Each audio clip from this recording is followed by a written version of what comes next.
All right, so these are your 4.5 notes. We're finally going to get into solving some logarithmic and exponential equations. So I've mentioned before that the logarithmic and inverse and exponential function are inverse. So we're going to use that to start solving for x so that we can apply that in the next section with those real life problems about figuring out how much time will it take to get this much money, how many days will it take for this many people to be sick, how many days will I have to wait, or how many hours will I have to wait before this medication is out of my system, okay?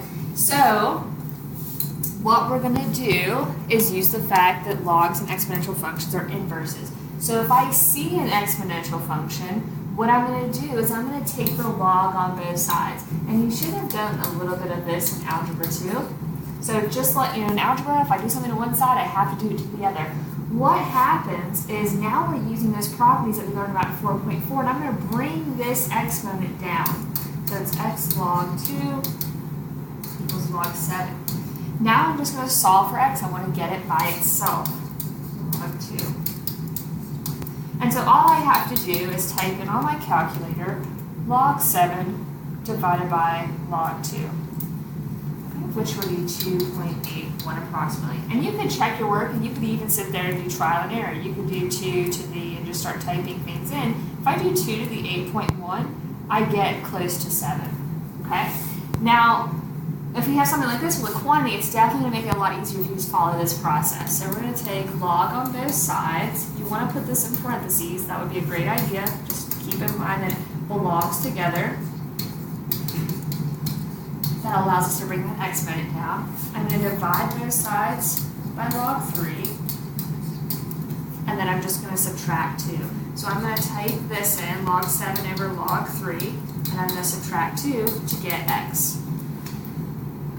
So it's just a lot of keystrokes, calculator work, a lot of algebra. When I type this in and subtract 2, I get negative 0.23 approximately. And if you type that back in here, it should work out. That's a great way to check your work.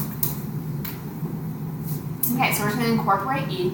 Now instead of taking log on both sides, specifically the inverse of e is ln. So I'm going to take ln on both sides, but before I do that, notice how this was always kind of isolated. It was just 2 to the x, 3 to this. If there's something out in front, you want to get rid of that first, and that's exactly what's happening here. So I'm going to divide by 8 first. So 20 divided by 8 is a nice 2.5. If I was rounding there, I would just leave it as a fraction form, but because I'm not rounding, I'll just do a decimal, and that's okay.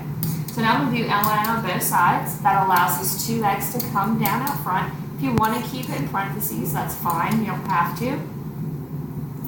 And then now, just rewriting the problem, I'm going to divide both sides by ln e, which is kind of pointless because ln e, if you remember, is actually just 1. So whenever you have ln and e, they're going to cancel out. So this becomes 2x equals ln 2.5. And I'm just going to divide both sides by 2, and that's what x is. So I'm going to type in ln 2.5 and then divide that by 2 to get 0.46 if I'm rounding to the nearest 100.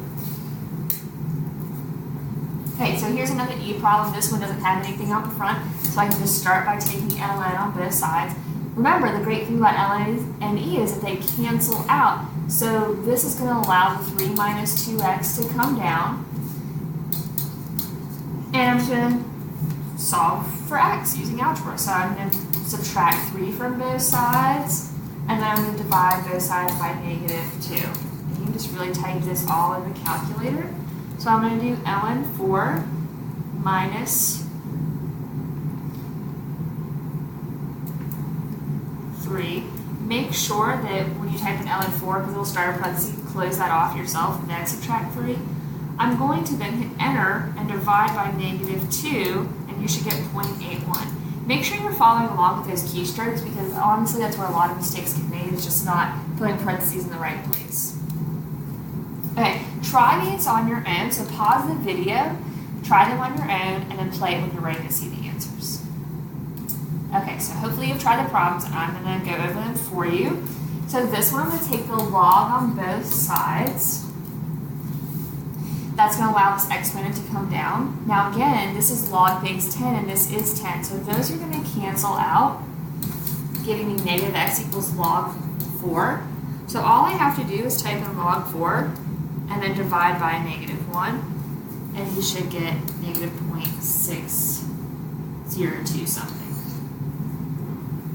And you can always check your work. Like you could do 10 to the negative 0.6, and that gives me 3.98, which is close to 4. Okay, so these are really easy to check your work. All you do is plug it back in for x. It's just algebra. Okay, next one, I'm going to take log on both sides. That's going to allow the 2x minus 1 to come down. I'm going to keep it in parentheses. All right, so I'm going to divide by log 3. And then I'm going to add 1. Once I type all that in the calculator, then the last thing I'm going to do is divide by 2. So I'm going to do this step by step in my calculator. Follow along. So log 5 divided by log 3, enter. Plus 1, enter. Divided by 2, enter. And that's 1.23. Okay, and again, plug it back in if you want to check it. Last one, it does have a number out in front, so I'm going to divide by 2 first. 17 divided by 2 is a nice 8.5. And I'm going to take ln on both sides. That's going to make this cancel. So I have a 12x equals ln 8.5. And so I'm going to divide both sides by 12. So it's all keystrokes. ln 8.5 divided by 12.18. Okay, so I'm working quickly, so make sure that you're pausing the video, writing down things if you need to watch it a couple of times. Do what you gotta do to understand the material. Okay, so here's a little bit of a harder one, but I mean, it's really not too bad. Same kind of thing. You've got a number out in front, so you want to start by dividing both sides by that.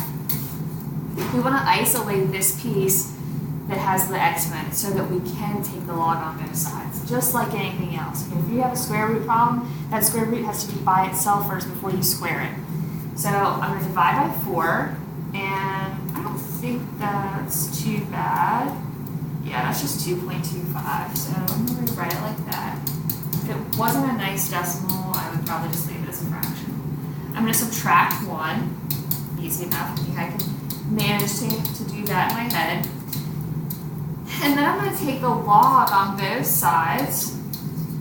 And because this base matches this, that just cancels out and brings down the 5x. So this is really incorporating a lot of the past sections that we've been working on. And finally, I'm just going to divide by 5. So log 1.25 divided by 5. Should give you 0.02 or 19, however many decimal places you want to get. Okay, here's another one, kind of a challenge, just incorporating some old algebra skills. What we need to do is think about, getting this exponent piece by itself. And right now it's in the denominator fraction, and that's not super helpful. So what I'm going to do is I'm going to multiply both sides by that so that this cancels out. Now I have 2 times 1 plus e to the negative x. That's a little bit better. It's a lot like the last one now. Now all I have to do is get this exponent piece by itself. So I'm going to divide by 2.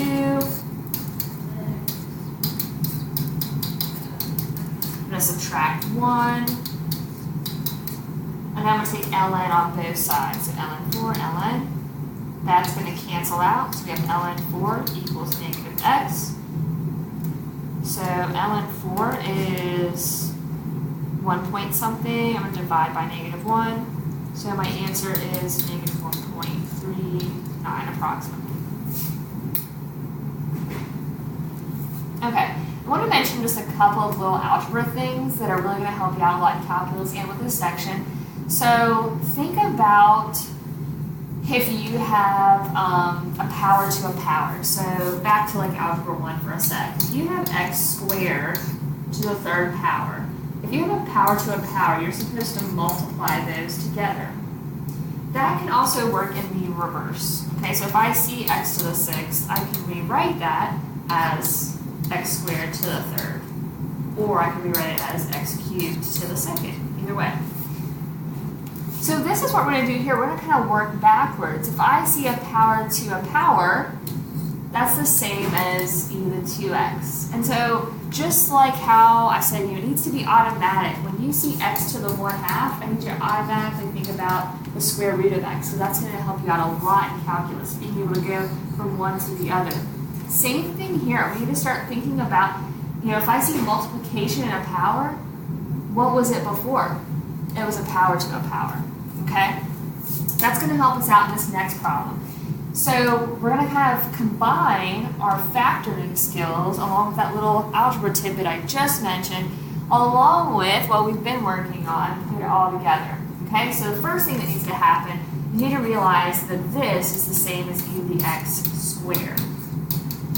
And now it's just a factoring problem. Okay, how would you have factored x squared minus x minus 6? Well, you would have said that that was x minus 3 and x plus 2, right? Same thing here, but instead of x, I have e to the x. So I'm going to say e to the x minus 3, e to the x plus 2. So when you're factoring, you set each factor equal to 0. And now I'm going to solve. Okay, I'm going to take the ln on both sides. That's going to cancel out, so x equals ln 3, whatever that is. Now, notice something about this one before you solve it. Should there be anything that I plug in for x that gives me a negative number? Think about the graph of e to the x. Okay, it has an asymptote from 0 to infinity. So no, this isn't going to happen. If you have e to the x or something to the x that equals a negative number, not going to happen. Okay? So your only answer would be this, ln 3. And you type that in on your calculator, it's approximately 1.1. That's totally fine to leave it like this, either way. Alright, so let's look at another factoring problem. This time, I don't have a trinomial, but I do notice that I have a GCF.